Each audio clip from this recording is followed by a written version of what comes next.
ഇന്നത്തെ എപ്പിസോഡിൽ രേവതിയുടെ അച്ഛൻ്റെ ഫോട്ടോയുടെ മുന്നിൽ നിന്ന് സച്ചി രേവതിക്ക് പ്രാർത്ഥിക്കുകയാണ്. ആ സമയത്ത് രേവതിയുടെ അമ്മ ശരത്തിൻ്റെ കയ്യിൽ ഒരു മോതിരം കൊടുക്കുകയാണ്. എന്നിട്ട് പറയും, മോനെ ഇത് സച്ചിയുടെ കയ്യിൽ ഇട്ട് കൊടുക്കുമെന്ന് പറയും.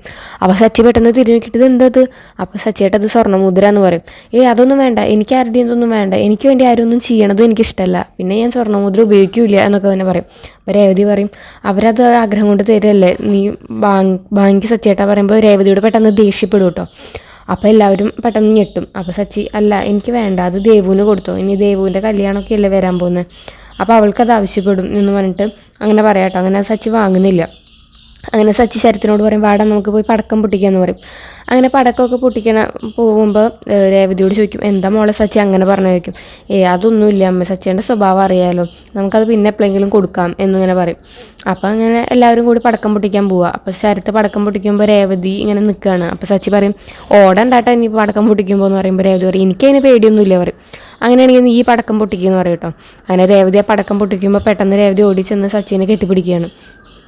അപ്പോൾ എല്ലാവരും ഇങ്ങനെ കളിയാക്കുന്നുണ്ട്. അതിനുശേഷം രേവതിയുടെ വീടിനെ തൊട്ടപ്പുറത്തുള്ള ആൾക്കാരൊക്കെ സ്വീറ്റ്സ് ആയിട്ട് വരിക കേട്ടോ.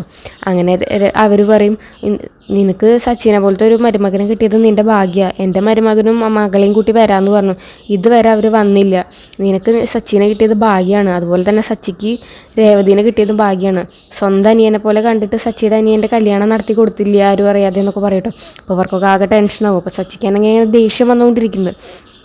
അങ്ങനെ രേവതിയുടെ അമ്മ ഓരോന്ന് പറഞ്ഞ് ഇവരെന്നെ തിരിച്ച് പറഞ്ഞയക്കും കേട്ടോ. അങ്ങനെ സച്ചി രേവതിയും കൂടിയിട്ട് സച്ചിയുടെ വീട്ടിലേക്ക് തിരിച്ചു വരികയാണ്. അപ്പോൾ എന്താ ഓട്ടോയിൽ വന്നതെന്ന് രവി ചോദിക്കും. അപ്പോൾ അത് ഈ ഫിനാൻഷ്യറുടെ മോള് നാട്ടിലേക്ക് വന്നിട്ടുണ്ട്, അപ്പോൾ അവർക്ക് ട്രിപ്പ് പോകാൻ വേണ്ടി വണ്ടി ചോദിച്ചു, അതാണെന്നൊക്കെ പറയും.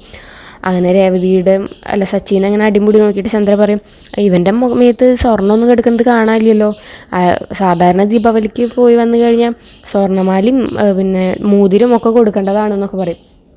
അപ്പോൾ സച്ചി പറയും, എനിക്ക് അവളുടെ അമ്മ തന്നതാണ്, പക്ഷെ ഞാൻ വാങ്ങാഞ്ഞിട്ടെന്ന് പറയുമ്പോൾ ചന്തയ്ക്കാകെ ഇതാവും കേട്ടോ, വാങ്ങിയില്ലല്ലോ എന്നുള്ളൊരു ഇങ്ങനെ ഒരു സാധനം വരും. എന്നിട്ട് വേഗം തന്നെ സുധീനെ പോയി പിടിച്ചിട്ട് അവൻ്റെ കഴുത്തിലും കാതിലൊക്കെ ഇങ്ങനെ നോക്കുക. അപ്പോൾ എന്താ ഇവന് ആരും കൊടുത്തില്ല, ഇവളുടെ വീട്ടുകാരൊന്നും കൊടുത്തില്ല എന്നൊക്കെ പറഞ്ഞിട്ട് കളിയാക്കുന്നുണ്ട് കേട്ടോ. അതൊക്കെയാണ് ഇന്നത്തെ ഒരു എപ്പിസോഡിൽ.